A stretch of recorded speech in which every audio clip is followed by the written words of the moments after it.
Bonjour, aujourd'hui je vais résumer Batman Tales of the Demon, les premières rencontres de Batman et de sa némésis, Ra's al Ghul.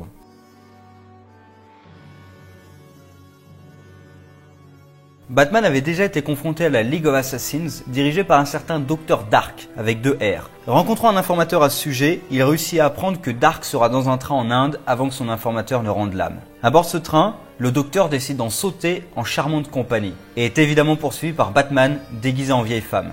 Il tombe hélas dans le piège de Dark et se réveille démasqué dans la même cellule que la jeune femme, Talia al Ghul. Elle dit avoir été enlevée car son père et Dark sont en conflit. Dark ayant Batman à sa merci, il décide d'en faire un torero. Bruce utilise évidemment le taureau à son avantage et parvient à fuir avec Talia. La confrontation finale a lieu, mais Dark réussit à retourner la situation grâce à un gaz, et Talia sauve Batman en abattant Dark qui finit sa course sous les roues du train. La League of Assassins fera à nouveau parler d'elle quand le premier Robin, Dick Grayson, sera enlevé et qu'une lettre sera envoyée à Bruce. Retournant dans la Batcave, il fait la rencontre de Ra's al Ghul et de son homme de main Ubu. Ra's a déduit seul l'identité de Batman en suivant l'achat de matériel et est ici car sa fille, Talia, a également été enlevée. Analysant les photos, Bruce trouve des traces d'une herbe utilisée par un culte indien, la fraternité du démon.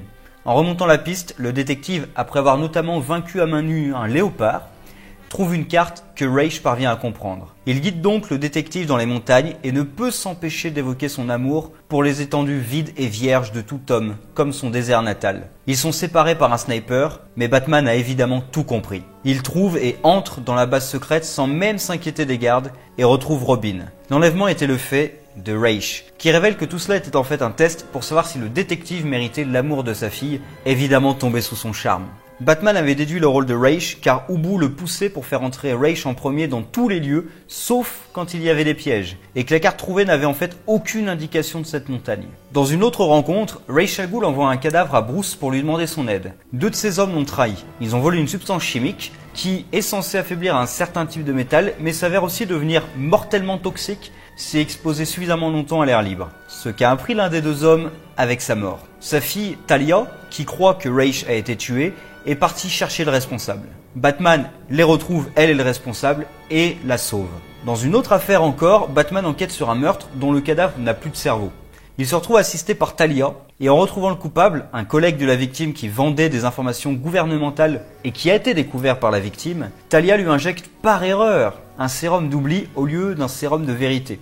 Elle rejoint son père dans une base secrète sous-marine, mais évidemment, Bruce se doute de l'entourloupe. C'est Ra's qui recevait les informations et il a pris le cerveau du défunt pour le ranimer et avoir ses réponses. Batman est indigné, mais Ra's s'enfuit et le cerveau en bouteille ment au détective pour qu'il appuie sur un bouton mettant fin à cette vie qui n'en est plus vraiment une. Enfin, Batman décide de partir réellement à la poursuite de Ra's. Il fait croire à la disparition de Bruce Wayne pour avoir tout le temps qu'il lui faut. Il a besoin d'aide et va voir un criminel connu, Matches Malone. Il meurt accidentellement par le ricochet de sa propre arme en tentant de fuir. Batman assumera alors son identité par la suite. Il va également recruter un scientifique, Harris Blaine, que Malone sauve de l'assassin Lawling. Assassin qui revient encore à la charge en tentant de tuer Batman. Il est fidèle à Ra's al Ghul parce que ce dernier lui a sauvé la vie. Et quand Batman à son tour lui sauve la vie, Ling hésite. Il décide alors de choisir son allégeance en faisant un duel avec Batman. Ce dernier gagne évidemment et l'épargne. Ainsi, Ling lui devient fidèle. Batman refuse de mettre en danger Robin dans sa quête contre Ra's et part pour les Alpes suisses avec les 2 hommes, grâce aux infos de Ling.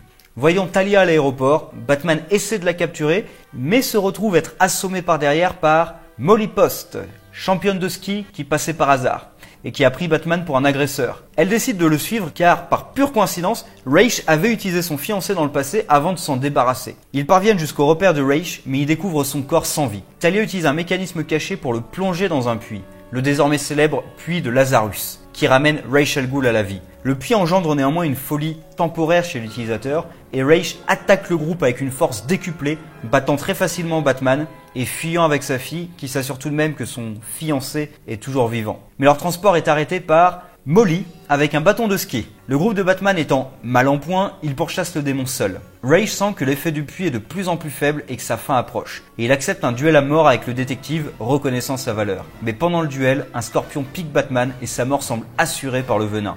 Jusqu'à ce que, par un baiser, Talia lui donne l'antidote. Revenu d'une mort certaine, Batman fait à nouveau irruption dans la tente de Ra's et se sert de l'effet de surprise pour le mettre à terre. Finalement, il décide d'emmener Ra's aux autorités, mais pas sa fille. Plus tard, après que Ra's se soit libéré évidemment, Bruce Wayne tombe par hasard sur un malfrat connu en train de changer les ampoules des réverbères. Batman ne parvient pas à en tirer quoi que ce soit et le remet aux autorités. Il rentre chez lui sans se rendre compte qu'Alfred a été incapacité et lui-même est drogué pendant son entraînement et enlevé par Talia al Ghul. Quand il se réveille, il se découvre marié de force à celle-ci. L'accord de l'épouse et de son père étant suffisant dans leur pays. Batman décide de ne pas profiter de sa lune de miel et met KO sa femme. Crochette la serrure avec une fourchette et s'évade aux commandes d'un hélicoptère. Évidemment, les ampoules de tout à l'heure faisaient partie d'un plan de Ra's qui tentait de distraire Batman avec ce mariage tout en répondant aux vœux sincères de sa fille. Ces ampoules émettent un gaz ionisé qui bloque les émissions radio et provoque la léthargie chez la population. Tout cela n'étant qu'une autre distraction afin de voler une réserve de diamants pour les travaux de son scientifique russe. Batman retrouve évidemment Ra's, ayant déduit qu'il ne pouvait s'enfuir que par un sous-marin,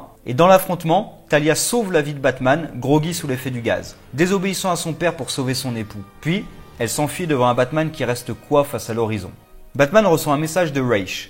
Katy Kane, l'ancienne Batwoman, est en danger. Batman va donc dans son cirque et l'aide contre les agresseurs. Mais Bronze Tiger arrive et l'immobilise. Il perd connaissance en voyant un couteau s'abattre. Reprenant ses esprits, il découvre le cadavre de Katy, serrant son ancien costume contre elle. Ra's apparaît et lui donne le nom du responsable, le Sensei. Il l'a tourné contre Katy car il veut utiliser Batman pour se débarrasser de lui, ne pouvant pas le faire lui-même à cause de sa protection, le Bronze Tiger. C'est un artiste martial d'exception, mais il a perdu la mémoire et a été conditionné pour obéir. Cependant, il continue toujours de refuser à tuer. Le détective s'infiltre dans la base du Sensei, ayant pu suivre la trace des voitures des assassins. Il veut un duel avec ceux-ci, et Sensei lui offre Bronze Tiger. Le combat est dur, mais Batman triomphe et est alors empoisonné par un autre assassin. Heureusement, il avait prévu l'antidote. Sensei trouve cependant l'acte déshonorable et veut quand même en profiter pour l'achever. Ce à quoi Bronze Tiger s'oppose. Il est attaqué dans le dos quand Batman éteint les lumières pour gagner du temps. Quand elle se rallume, Bronze Tiger a disparu, mais reste son masque et les assassins de Katy. Batman retrouve Ben Turner,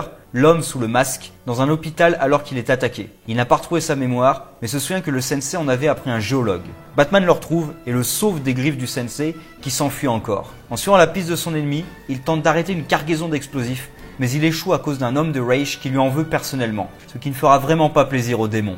Grâce au géologue, Batman découvre que le Sensei veut utiliser ses explosifs pour provoquer un mini-séisme et tuer les membres d'une délégation religieuse pour la paix. Le détective essaie d'empêcher l'enfouissement des charges, mais échoue, et le compte à rebours est lancé. Il fonce tout droit au sommet pour la paix alors que la police l'attaque pour ne pas prendre de risques de sécurité. Il arrive un petit peu agacé et ordonne l'évacuation immédiate. Le Sensei est caché parmi les hommes et l'attaque. La balle fait une autre victime que lui. Et malgré la menace sismique, il reste sur place pour s'occuper de l'assassin. C'est alors que Ra's et Talia utilisent un tranquillisant pour l'éloigner avant le désastre. Quand il se réveille, Talia ne sait pas si son père et le Sensei sont encore en vie, mais dit à son amant de profiter un peu de l'instant. Et maintenant que Katy a obtenu justice, pourquoi pas, pour une journée.